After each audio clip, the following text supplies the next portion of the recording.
Meu amado irmão, estamos estudando Miqueias para domingo ministrar e aqui está o vídeo 2. Amém? Aqui está o vídeo 2.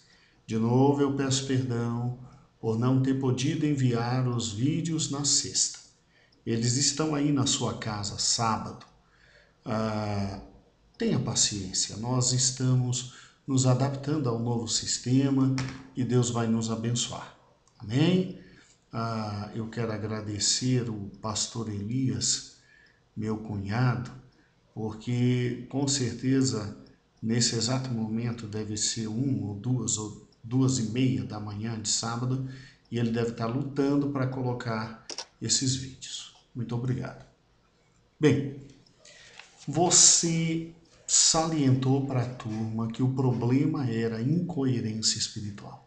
Era um povo que dentro da igreja procedia de um jeito e fora da igreja de outro jeito. Como é que você vai provar isso agora para o seu aluno? Você vai provar da seguinte forma. Você vai pegar a sua revista, abrir com ele na página, a sua página é 50, a dele deve ser outra. Mas abra com ele no ponto número 3. Ponto número 3. Ok? Aí ele vai abrir e você vai ler com ele o ponto número 3. E o ponto número 3, ele diz assim, 1. O rito levítico. Basicamente, o rito é um conjunto de cerimônias e práticas litúrgicas que cumpre a função de simbolizar o fenômeno da fé. O termo vem do latim ritus e significa cerimônia religiosa, uso do hábito, né? O Antigo Testamento usa a palavra para os sacrifícios, as festividades, tais como Páscoa, festa dos tabernáculos. Contudo, em se tratando do cristianismo, a liturgia é simples, né? Aqui está o ponto principal. Esses cerimonialismos, contudo, não substituem o relacionamento sincero com Deus, nem proporciona a salvação. Aqui foi o grande erro daquele povo. Aquele povo pensando que bastava só o ritualismo, bastava somente ir fazer as ofertas, ir fazer as libações, ir ao templo nos dias de festa, eles estariam com a vida garantida com Deus, independente do que praticassem fora do templo. Agora, pegue o seu aluno e explique isso para ele e diga para ele que tipo de povo estava acreditando nisso. Olha que interessante. Aí você vai deixar a revista, vai pegar o livro de Miqueias e vai abrir no capítulo 2. Olha que tipo de povo estava indo para a igreja servir a Deus.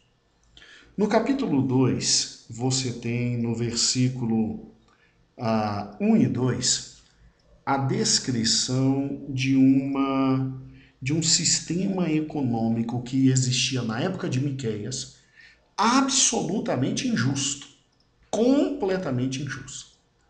Olha como era o sistema econômico na época de Miqueias. Lê comigo Miqueias 2, versículo 1 e 2. Ai daqueles que nas suas camas intentam e maquinam o mal. À luz da alva praticam, porque estão com poder em suas mãos. E cobiçam campos, e arrebatam, e casas, e tomam. Assim fazem violência ao homem, e à sua casa, e uma pessoa, e a sua herança. A sua herança. Portanto, assim diz o Senhor, versículo 3, eis que projeto um mal contra vós, contra esta geração, do qual não tirareis dos vossos pescoços, e não andareis tão altivos, porque o tempo será mau. Aqui Miqueias está descrevendo que em sua época, infelizmente, o sistema econômico ele era completamente dominado por gente que se dizia gente de Deus e que deitava à noite para dormir em sua cama e ficava maquinando, pensando como é que ia tomar o dinheiro dos outros, como é que ia fazer o mal para os outros, como é que ia tomar a casa dos outros, como é que ia tomar o linho dos outros. Olha, irmãos, que coisa terrível. Você já imaginou alguém que pudesse fazer isso? E aqui não está falando de ladrão, não. Aqui está falando de gente que fez negócio com os outros e que é tão esperto que sabe que o outro não vai conseguir pagar os negócios e vai tomar tudo que o outro tem. Esse tipo de gente dormindo à noite e pensando à noite como é que ia passar a perna no outro. E no outro dia, a Bíblia diz, ele tem o poder na mão, e ele vai e faz e toma e impõe miséria. Pois é, esse tipo de gente é que acreditava que indo ao templo e servindo a Deus no templo e apresentando os holocaustos, estaria com a vida toda boa, só que fora da igreja passando a perna nos outros. Olha que tipo de gente, na época de Miqueias, ia para a igreja servir a Deus. Se você for agora comigo, por gentileza, para o capítulo 3, e você vai com seu prezado aluno para o capítulo 3, versículo 1 diz assim: ouvi agora, vós chefes de Jacó. Chefe de Jacó está falando com comando político. Então, não somente havia um sistema econômico injusto, mas havia um sistema político também injusto. Porque aqui diz, ó, ouvi agora, chefes de Jacó, ó vós, príncipes da casa de Israel. A vós não pertence o direito? A vós que aborreceis o bem e amais o mal, e que arrancais a pele de cima e a carne de cima dos ossos do meu povo. Pule agora para o versículo de número 9. Versículo 9. Ouvi agora isso, vós chefes da casa de Jacó e vós maiorais da casa de Israel, que abominais o juízo e perverteis tudo que é direito, e edificais Sião com sangue, Jerusalém com injustiça. Aqui está falando de gente, que o sistema político é todo torto, é todo fundamentado em falcatruas, é todo fundamentado em injustiça, fundamentado em morte, em sangue. Gente que para alcançar o poder é capaz de passar por cima dos outros. Daí a expressão que fundou Jerusalém e que está mantendo Sião e está mantendo Samaria na base do sangue. Agora raciocine comigo. Quem está dominando a economia, banqueiros da época, industriais da época, estão pensando só em explorar os outros. Quem está na frente do povo, que é o chefe, que é o comandante, que é o rei, que é o príncipe, e toda a administração dele, está sugando de tal forma do povo, está sendo tão maligno com o povo, está tomando poder na base da força, na base da violência, se impõe com violência, que Deus diz assim, olha, vocês estão pensando que eu estou aceitando o que vocês estão fazendo? Com a maior cara de pau, vocês tratam mal o povo, roubam o povo, arrebentam o povo e depois vão na minha casa me servir. É esse tipo de gente que estava indo servir a Deus. E o pior não é isso. Se pelo menos a justiça nessa época fosse justiça, porque se o sistema econômico é profundamente maligno e o sistema político profundamente maligno, mas se você tem um judiciário decente, mas nem isso o povo de Israel tinha na época. Olha o que diz aqui, meu amado irmão, o versículo 11 do capítulo 3. E se assuste, é espantoso isso. O capítulo 3, versículo 11 diz assim: e os juízes de minha terra dão sentenças por presentes. Meu Deus do céu. Quem der o maior presente, quem der a maior barganha, ganha a melhor sentença. Os juízes se vendendo por presentes. Já imaginou o que era viver nessa época? Já imaginou que era não ser grande numa época como essa, que era ser povo pequeno, dia a dia?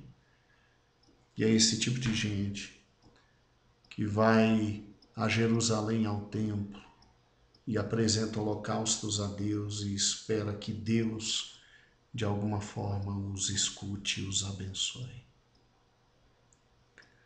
Agora, se você tem tudo errado, mas pelo menos se você tem no templo gente que simplesmente é fiel para com Deus, muita coisa podia ser evitada, não é? Pois é. Olha que tipo de gente estava no templo como profeta e como sacerdote. Pegue Miqueias, capítulo 4, versículo 11. Ele começa dizendo que os juízes vendiam as sentenças. E olha o que diz: e os sacerdotes ensinam por interesse. Ou seja, não se ensinava a palavra de Deus como era a palavra de Deus. Se ensinava a palavra de Deus de forma distorcida para proteger o status quo safado que existia. E olha que interessante. E os profetas adivinham por dinheiro. Dá cá dinheiro que você tem uma profecia boa para o teu lado. Dá cá dinheiro que você vai ter uma palavra boa para o teu lado. Pregações eram compradas. Pregações eram compradas. E ainda dizem, não está o Senhor no meio de nós? Nenhum mal nos sobrevirá. Olha a ideia, gente. É gente maligna que pensa que pode ter uma vida extremamente demoníaca fora do templo. E dentro do templo não há problema, pode servir a Deus, que Deus está recebendo tudo. Amados irmãos, é no meio de uma confusão como essa. É no meio de uma cegueira espiritual como essa. Porque aqui você encontra um povo absolutamente cego, um povo incoerente, um povo que dentro do templo levanta as mãos e adora ao Senhor, e fora do templo tem um comportamento pior do que o pagão, pior do que os povos que estavam ao lado ali de Israel, absolutamente pagão, absolutamente pagão. Por quê? Porque eles acreditavam exatamente no que está aqui, ó.